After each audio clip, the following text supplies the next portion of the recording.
وہ لکڑی ڈوب گئی ہے، واپس آ گیا۔ وہ جس نے پیسے لینے تھے وہ عین مقررہ وقت پر دریا کنارے آیا، صبح سے سر شام تک اس نے انتظار کیا۔ دل ڈھلنے لگا تو دل میں خیال آ گیا کہ یار نہیں، اس نے دینا ہی نہیں، جھوٹا وعدہ کر گیا، پہنچا ہی نہیں وقت پہ۔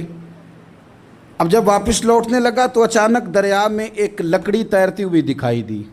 کہنے لگا لے جاتا ہوں، شام کو روٹیاں پکانے کے کام آئے گی، ایندھن بنا کے جلا لوں گا، ہنڈیا پک جائے گی۔ لکڑی اٹھا کے جلانے کے لیے گھر لایا، گمان تھا کہ وہ نہیں آیا وعدہ کر کے، اللہ کو کفیل اور وکیل بنا کے اور گواہ بنا کے پھر بھی نہیں آیا۔